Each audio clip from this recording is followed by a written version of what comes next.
dégagement là, remporté par les Lausannois. Oh superbe, une belle possibilité là, plein centre, Sen et 1-0. Alors après 40 secondes, Jiří Sekac ouvre la marque. Rien à dire, mais quelle passe magnifique.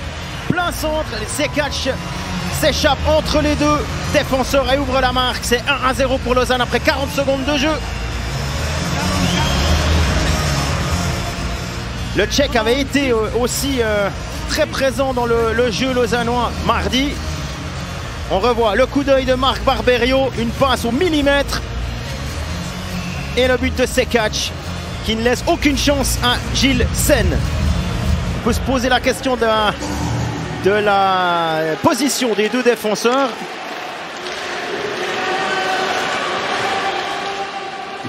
Quelle entame de match, tout petit peu dangereux et c'est l'égalisation. Ouais, cette passe d'Arnold et c'est Frenner qui marque avec un assist de Bromé. Mais alors la sortie de zone, la passe un petit peu artistique de Fabio Arnold n'a pas dû plaire du tout au coaching staff lausannois. Il y avait beaucoup plus simple à faire. On a décidé à la 7e minute de tenter quelque chose. Et c'est Frenner qui marque pour son retour, enfin pour son début en première ligne. On revoit là Fabio Arnold qui tente quelque chose de compliqué. Ça n'arrive pas dans la crosse d'Inalbon. Et ensuite, ça va trop vite pour le... Il y a un surnombre. Puis ma foi, Genadzi arrive trop tard pour empêcher Frenner d'égaliser. Un homme qui arrive directement, le rebond. Oh, quel arrêt! Et c'est finalement Christophe Berchi qui marque sur très peu de temps, là. Même pas une minute après l'égalisation, Christophe Berchi. L'homme providentiel sur ce coup-là. Gilles Sen ne peut pas tout faire.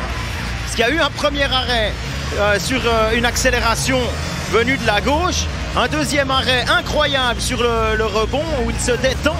On va revoir Berchi à l'origine de cette tentative. Et puis là, sur le rebond, il fait déjà un arrêt extraordinaire. Et finalement, c'est Berchi qui pousse ce puck au fond. C'est Tim Boson qui a tenté sa chance en premier. Lucas Frick et puis Christophe Berchi finalement pour donner ce but d'avance au LHC.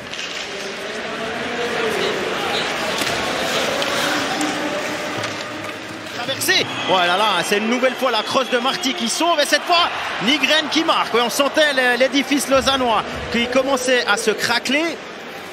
Il y a eu 2-3 banderies et la troisième, c'était la bonne, c'est Nygren qui égalise 2 partout.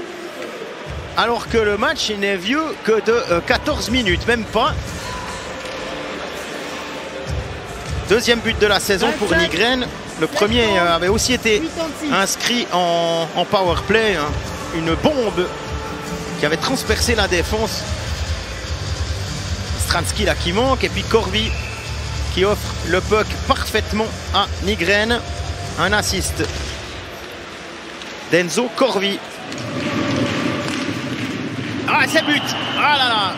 Egli, la déviation et Tobias Stefan est masqué. Il s'est tout de suite tourné vers l'arbitre qui fait le signe vidéo. On va aller voir ce qui s'est passé sur ce tir de Dominique Egli et cette déviation de Stransky après 1 minute 56 dans ce deuxième tiers.